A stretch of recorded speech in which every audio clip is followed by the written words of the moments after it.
Bienvenue à tous et merci de nous rejoindre pour cette nouvelle édition de l'information. Au sommaire de ce journal, l'Égypte prête à intervenir directement en Libye. C'est la menace à peine voilée du président égyptien Abdel Fattah el-Sisi qui prévient que l'avancée des forces du gouvernement d'union nationale vers la ville de Sirte dans l'est libyen pourrait amener à une intervention militaire.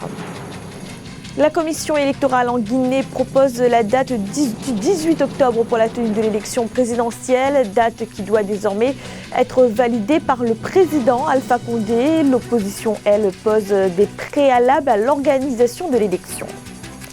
Et la Côte d'Ivoire a réceptionné l'aide médicale envoyée par le Maroc, une aide en appui à la riposte contre la pandémie de coronavirus. 15 pays d'Afrique subsaharienne bénéficient de cette aide du royaume chérifien. Mais tout d'abord, l'ancien président ivoirien Laurent Gbagbo et l'ancien ministre de la Jeunesse Charles Blé Goudé, de nouveau devant la Cour pénale internationale. La CPI examine à partir de ce lundi la demande de procès en appel formulée par la procureure Fatou Bensouda, qui estime qu'une erreur de procédure a été commise au moment de l'acquittement. Laurent Gbagbo et Charles Blé Goudé avaient été reconnus non coupables et acquittés dans leur procès de crimes contre l'humanité commis lors de la crise post-électorale de 2010-2011. Leurs conditions de liberté ont d'ailleurs récemment été assouplies. La Libye, devenue le terrain des rivalités entre la Turquie et l'Égypte, alors que la Turquie appuie déjà le gouvernement d'union nationale, le président égyptien Abdel Fattah el-Sisi a averti qu'une intervention directe en Libye n'était pas écartée, et ce notamment en cas d'avancée des forces du GNA vers la ville de Sirte.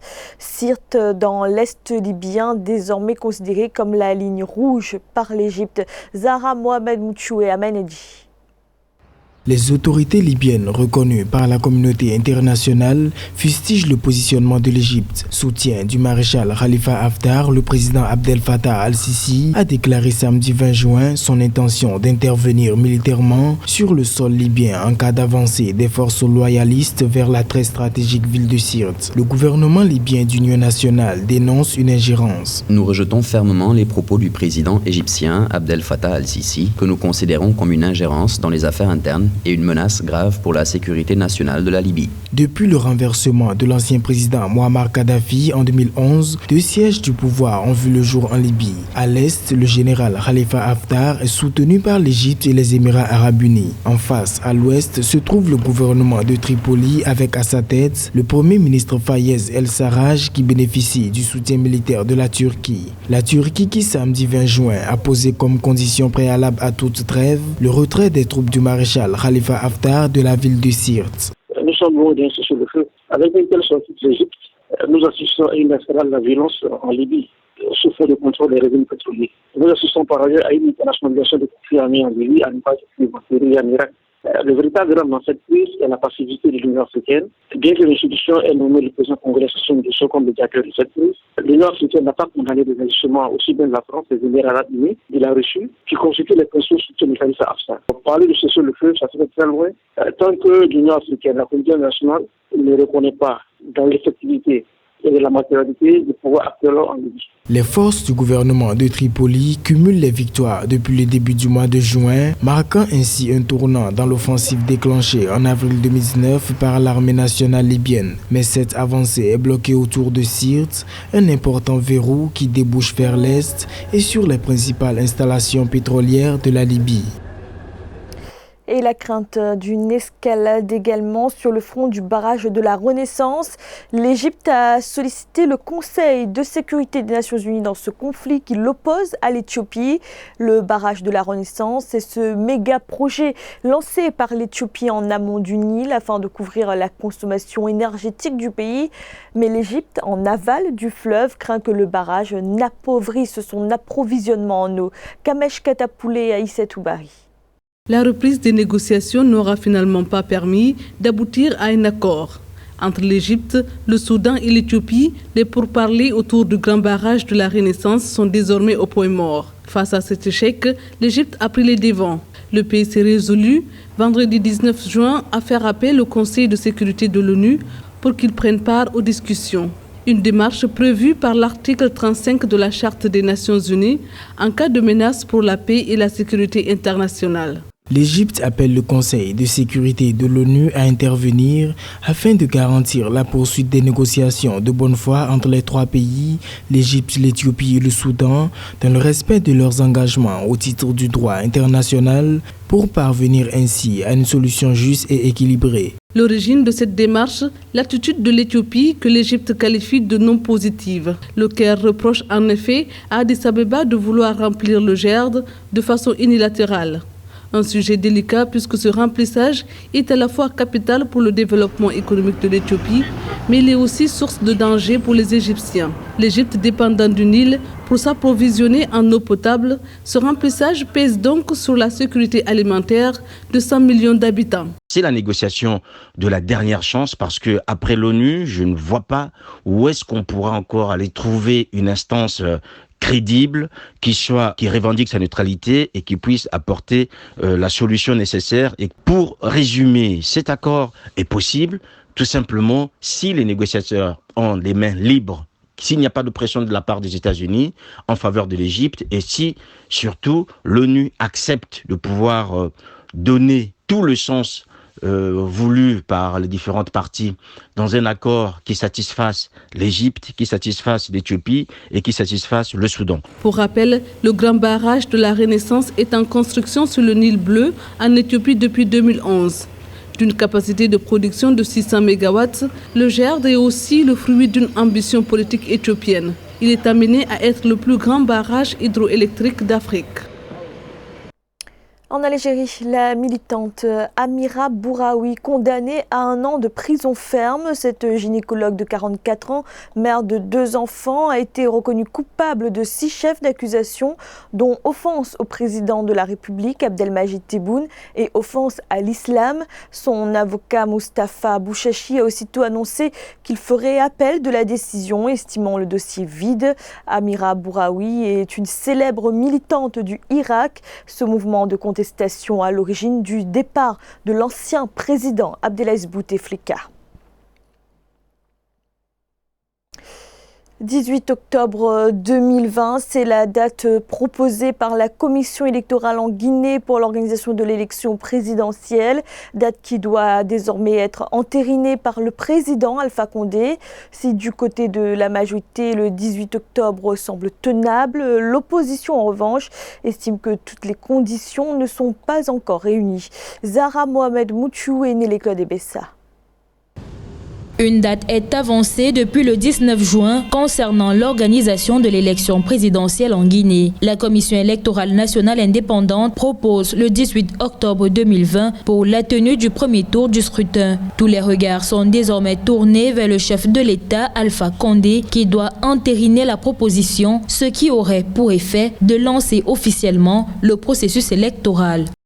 Si Alpha Condé voudrait faire qu'avec une partie de l'opposition, naturellement, les élections peuvent être organisées. Parce que ce qui est vrai, c'est que les élections législatives dernières, l'opposition significative n'a pas fait partie des élections. Et donc, ça n'a pas empêché le président Alpha Condé d'organiser les élections, même si cela se passerait dans des conditions extrêmement compliquées. Et parce qu'en réalité, l'opposition, certes, le FNDC ne se laissera pas sûrement faire. Cette suggestion de date intervient dans un contexte de tension entre le pouvoir et l'opposition. Des divergences exprimées notamment lors des débats sur la nouvelle constitution soumise à référendum le 22 mars 2020. Un texte toujours l'objet de rejet dans les rangs de l'opposition qui soulève également des difficultés pouvant nuire à la crédibilité du prochain scrutin présidentiel. Nous avons déjà une question préjudicielle. Nous acceptons la Constitution, nous ne reconnaissons pas le Parlement. Nous exigeons que le scrutin du 22 mars soit annulé, sans compter que nous avons un problème sérieux avec le fichier qui a été tripatouillé à plusieurs reprises, tout le monde le sait. Nous voulons aller aux élections, mais nous voulons que toutes les conditions d'un scrutin inclusif, transparent et juste soient réunies avant. La proposition de la CENI coïncide avec la fin du second et dernier mandat constitutionnel du président Alpha Condé, accusé par ses opposants de vouloir briguer un troisième mandat. Le Front national pour la défense de la Constitution, fer de lance de la contestation, continue d'appeler à de nouvelles manifestations contre d'éventuelles manipulations de la loi fondamentale. Dans l'actualité également, la pandémie de coronavirus et la Côte d'Ivoire qui a réceptionné l'aide médicale du Maroc. Les médicaments, matériels et équipements sont arrivés ce 20 juin à Abidjan. Une aide d'autant plus utile que la Côte d'Ivoire vient de franchir le cap des 7000 personnes contaminées. Reportage de notre correspondant Olivier Conan. La coopération sanitaire entre la Côte d'Ivoire et le Maroc est au beau fixe. Dans le cadre de la coopération Sud-Sud, pour lutter contre la pandémie du Covid-19, un avion gros porteur a atterri à l'aéroport Félix Houphouët-Boigny d'Abidjan ce 20 juillet. De ces soutes ont été déchargés des matériels médicaux et des médicaments. La contribution du royaume chérifien est très appréciée des autorités ivoiriennes. Le président Alassane Ouattara, le gouvernement et le peuple ivoirien sont reconnaissants à Sa Majesté pour cette manifestation de solidarité. Il a suffi donc d'un seul message pour que les amis de la Côte d'Ivoire se manifestent au quotidien. Donc cet autre geste, ce don important du Royaume du Maroc avec Sa Majesté le roi Mohamed VI répond donc à ce message du chef de l'État. L'aide médicale à la Côte d'Ivoire est composée de produits fabriqués au Maroc. Pour le royaume chérifien, c'est un devoir naturel de porter assistance à la Côte d'Ivoire dans la lutte contre un fléau mondial.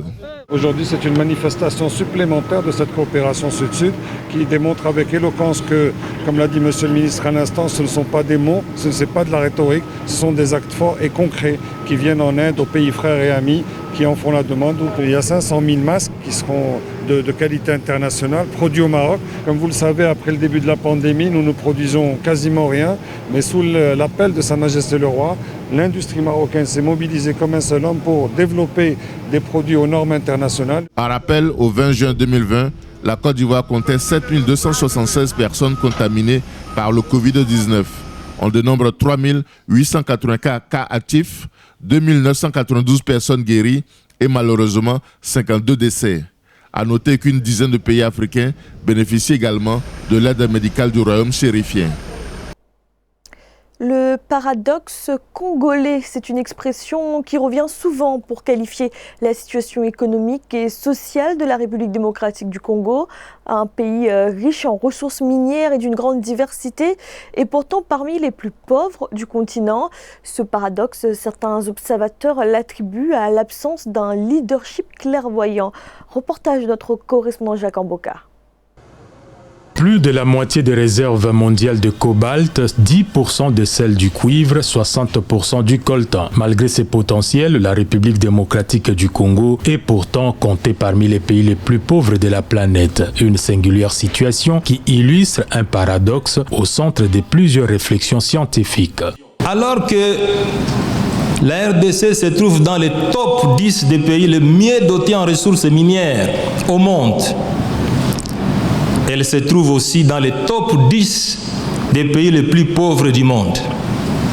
En effet, notre pays s'affiche au classement de l'indice du développement humain 183e pays sur les 190 au rang mondial. Avec sa position stratégique au centre du continent, rien ne manque à la République démocratique du Congo pour un réel décollage de son économie. La faune et flore lui sont favorables et ses 80 millions de terres arables. Au classement 2020 d'indice de développement humain, le pays est à la 183e place. La RDC, scandale géologique, ne devrait pas demeurer à la traîne du processus de progrès et de développement des nations. L'on peut dire, devant ces tableaux alarmants, que la RDC serait plutôt pauvre de ces hommes qui ne feraient pas suffisamment preuve de leadership et de gouvernance dans la gestion des affaires publiques. La République démocratique du Congo, qui dispose d'un potentiel nécessaire pour nourrir le continent, fait face depuis plusieurs décennies à une vision éclairée limitée pour sortir de son marasme économique. Un leadership clairvoyant est donc la réponse à la pauvreté que connaît le pays, estiment les observateurs. C'était le journal de la rédaction. Merci de l'avoir suivi. Retrouvez dans un instant une nouvelle édition de l'information.